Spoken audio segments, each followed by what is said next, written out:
नमस्कार, जय श्री राम। बहुत स्वागत आप सभी का। आज का ये खास वीडियो रहेगा गोचर से संबंधित, जो कि हमारे ग्रह, जो नक्षत्र हमारे जो ट्रांजिट करते रहते हैं, उससे संबंधित आज का ये वीडियो रहेगा।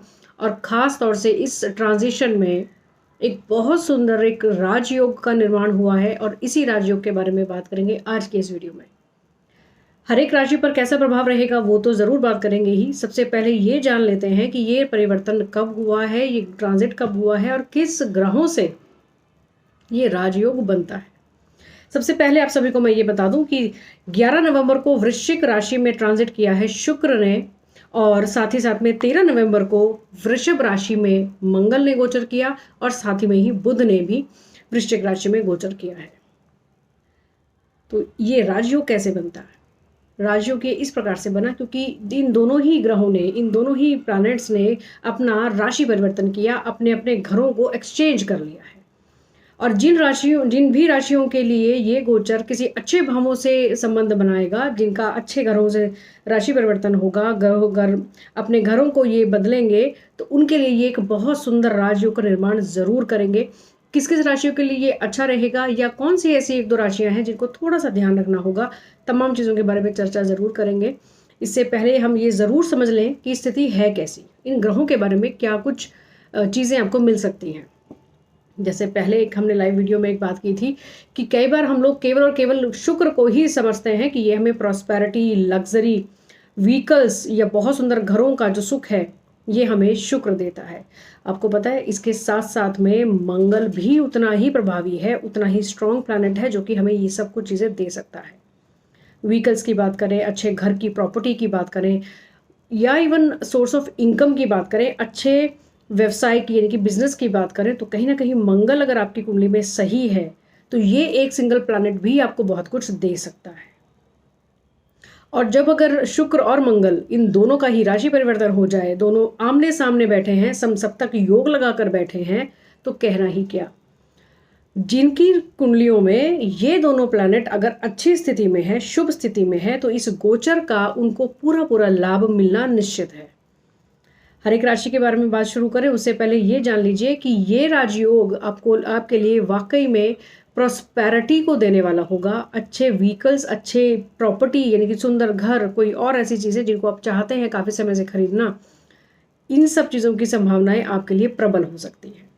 तो शुरू करते हैं। सबसे पहले किस दिन इन्होंने राशि परिवर्तन किया है, और साथ में जब शुक्र और बुध का, यदि इन दोनों की युति को अगर हम देखते हैं तो ये लक्ष्मी नारायण योग बना देता है, जो कि फाइनेंस के लिए एक बहुत अद्भुत योग है। कुंडलियों में यदि कुछ स्थिति कमजोर भी होना, तो भी ये जो गोचर है, ये जो युति बनी है, ये आपको कहीं ना कहीं पैसे की दृष्टि से, धन की दृष्टि से बहुत कुछ अच्छा लाभ दे सकती है, बशर्ते कि हमारा जो कर्म है, जो हमारे एफर्ट्स हैं, वो पूरे हों। चलिए सबसे पहले बात करेंगे मेष राशि के जातकों के लिए कि मेष राशि के लिए ये राशि परिवर्तन, ये राजयोग बनता है या नहीं। सबसे पहले हम लग्नेश की बात करते हैं तो मंगल जाकर बैठते हैं दूसरे घर में, यानी कि धन भाव में जब लग्नेश जाकर बैठ जाएं तो ये धन की स्थिति को कहां से कहां पहुंचा सकता है, ये हम सभी समझ सकते हैं। समसप्तक योग में जब शुक्र हुए या बुध हुए, तो यहाँ पर अष्टम भाव का जब लेन देन हो गया, तो अचानक से धन की प्राप्ति आपको जरूर हो सकती है। लॉटरी या शेयर मार्केट की बात करें, या कोई भी ऐसा एक अलग तरीके से एक अलग सोर्स जो अचानक से आपको धन का लाभ कराए, या पैतृक संपत्ति की बात करें, परिवार की ओर से आपको धन का, प्रॉपर्टी का कोई ना कोई लाभ अचानक से आपके फेवर में हो सकता है। नए नए आइडियाज़ की बात करेंगे तो ज़रूर होगा। यहाँ पर अपने व्यवसाय, अगर आप किसी बिजनेस में हैं तो थोड़ा सा ध्यान ज़रूर रखिएगा। इन्वेस्टमेंट इस टाइम पर आप ज़्यादा कर सकते हैं, और इन्वेस्टमेंट को करने से पहले थोड़ा सा ध्यान ज़रूर दीजिएगा। लेकिन वो इसमें इन्वेस्टमेंट अगर आप सही तरीके से सोच कर करते हैं तो फ्यूचर में ये आपके लिए लाभप्रद रहेगी। दूसरी बात, राशि जो आती है हमारी, वो है वृषभ राशि। और वृषभ राशि के जातकों के लिए ये परिवर्तन बहुत शुभ का रहने वाला है। लग्न के अंदर ही मंगल, लेकिन राशि परिवर्तन जब कर लेंगे तो व्यवसाय में यदि आप हैं तो नई ऊंचाइयों को ये गोचर आपको देगा। व्यवसाय में अगर आप हैं, बिजनेस अगर आपका है, तो ऑब्वियस बात है कि शुक्र और मंगल जब दोनों मिलकर राशि परिवर्तन करेंगे, और वो भी केंद्र के दोनों घरों को जब राशि परिवर्तन करेंगे, तो ये आपके लिए बहुत बढ़िया राजयोग बनेगा। नए आइडियाज़ आप अपने बिजनेस में यदि लगाते हैं, किसी नई चीज़ की शुरुआत अगर आप करते हैं, तो ये आपके लिए बहुत अच्छा रहने वाला है। कुल मिलाकर कहा जाए तो अगर आप अपने गुस्से को थोड़ा सा कंट्रोल में रखें और नई नई चीज़ों को सोचें, नए तरीकों से उनको एक्सिक्यूट करें तो ये बिजनेस में आपकी नए मुकाम देगा। अगली एक और जो राशि है वो है मिथुन राशि। मिथुन राशि के जातकों के लिए ये थोड़ी सी सावधानी हमें ये रखनी होगी कि इस समय में आपके खर्चे ज़्यादा हो सकते हैं, कोर्ट कचहरी से हमें बचना है और साथ में हमें शत्रुओं से भी थोड़ा सा। लोन की अगर हम बात करें तो इस समय में कोशिश करें कि अपना पैसा किसी को ना दें, लोन हमें किसी को नहीं देना है इस समय में।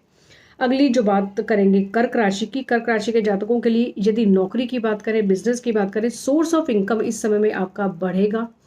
वो लोग जो संतान प्राप्ति की बात चाहते हैं, विद्यार्थी वर्ग की बात करें, लव अफेयर्स की अगर हम बात करें तो यहाँ पर ये गोचर आपके लिए बहुत अच्छा रहने वाला है। ओवरऑल आपको हर तरह से आपको फायदा हो सकता है।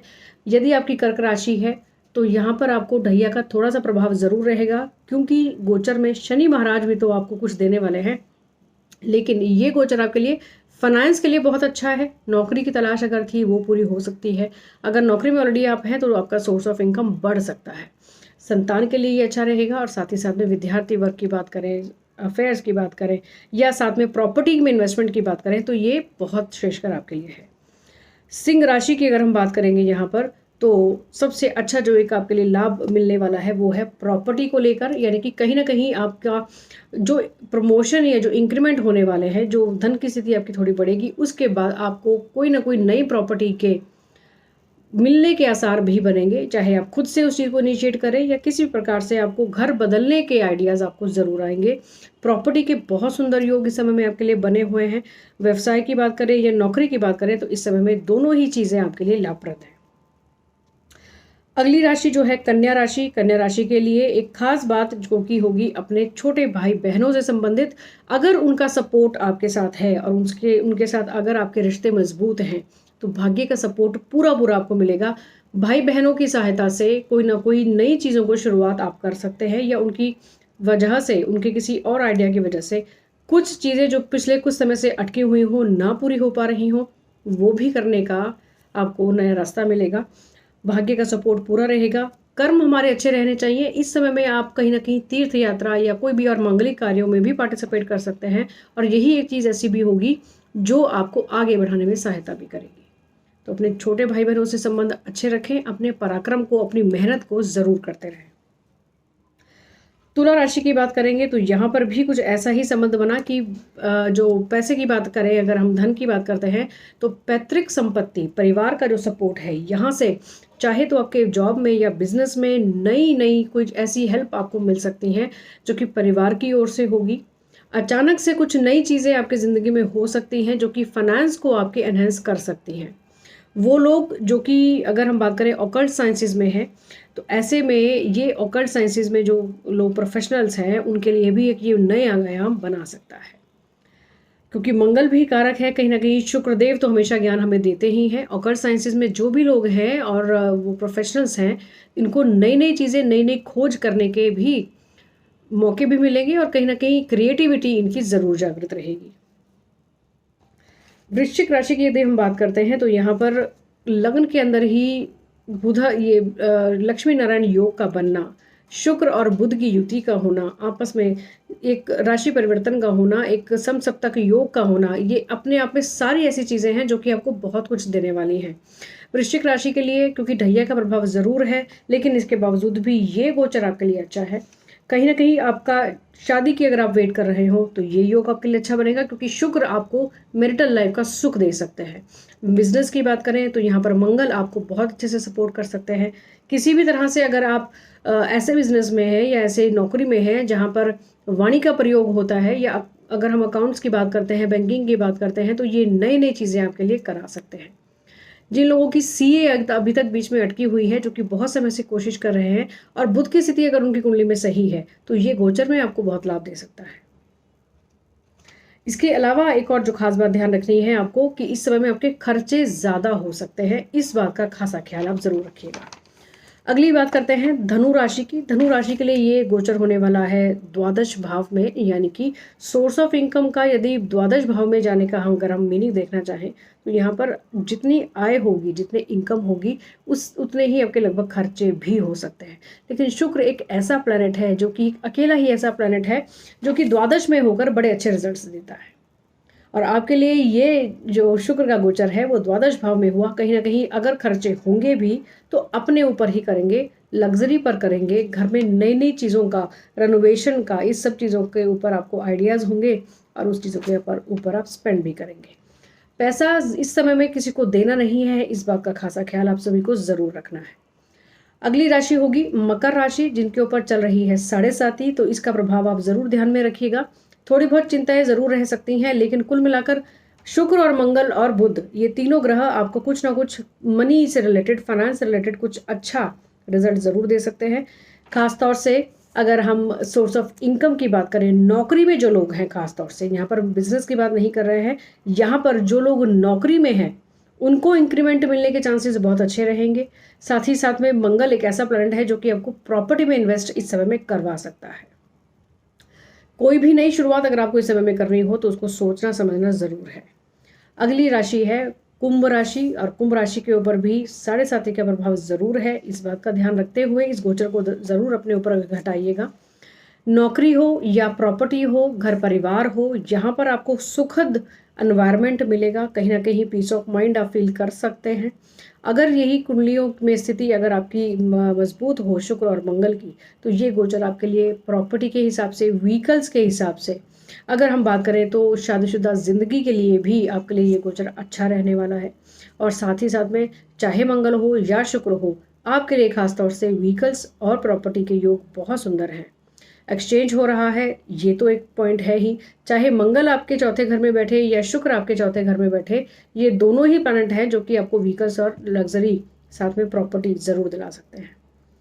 अगली राशि जो होगी मीन राशि, और मीन राशि के लिए ये गोचर हो रहा है नवम भाव में, और जिसका एक्सचेंज होगा तृतीय भाव यानी कि तीसरे घर से। मंगल यहाँ पर कारक हो जाते हैं, पराक्रम देते हैं, जो चीज़ें हमें अभी तक हम ना कर पा रहे हो उसको करने की एनर्जी देते हैं, एक नया आमादा देते हैं, अपनी स्टैंडिंग देते हैं। साथ ही साथ अगर वो एक्सचेंज कर लें हमारे भाग्य स्थान से, तो कहीं ना कहीं भाग्य का सपोर्ट हमें पूरा मिल जाता है। भाग्य की सहायता से भी हम जब अच्छे कर्म कर रहे हों, मेहनत पूरी कर रहे हों, तो इन दोनों मिलकर इस चीज़ को एक्सिक्यूट कर देते हैं। यानी कि किसी काम को अगर हम करना चाह रहे हैं काफ़ी समय से और कर नहीं पा रहे, तो इस गोचर में बहुत सुंदर चांस बनेंगे कि आप रुके हुए कामों को पूरा कर लें। और साथ ही साथ में हमें इस बात का खासा ख्याल रखना है कि मंगल क्योंकि धनेश भी हैं आपके, तो यहाँ पर प्रॉपर्टी से संबंधित या पैतृक संपत्ति जो है, परिवार का जो सपोर्ट है, यहाँ से भी आपको बहुत सी चीज़ें मिलने को हो सकती हैं। ध्यान हमें इस बात का ज़रूर रखना है, थोड़ा सा हेल्थ का ध्यान हमें ज़रूर रखना होगा, क्योंकि अष्टमेश क्योंकि आपके नवम भाव में होंगे, चाहे राशि परिवर्तन करें, लेकिन अष्टमेश का नवम भाव में होना थोड़ा सा हमें विदेश के लिए तो अग्रसर कर सकता है, लेकिन साथ साथ में हमें हेल्थ की भी थोड़ा सा हमें ध्यान ज़रूर रखना है। तो ये गोचर था जिसने बहुत सुंदर एक राजयोग बनाया है, शुक्र और मंगल ने मिलकर, साथ जिसको सपोर्ट किया है बुध ने। तो इस वीडियो को आप ज़रूर देखें और अपनी कुंडलियों पर ज़रूर घटाने की कोशिश करें कि आपकी राशि कौन सी है और किस प्रकार की स्थितियाँ आपकी कुंडली में है, और उस प्रकार से आप इस गोचर को अपनी कुंडलियों पर लगाएं। और इस वीडियो को शेयर भी ज़रूर करें जिससे और बहुत से लोग भी सुन सकें। आज के लिए आगे दीजिए। नमस्कार, जय श्री राम।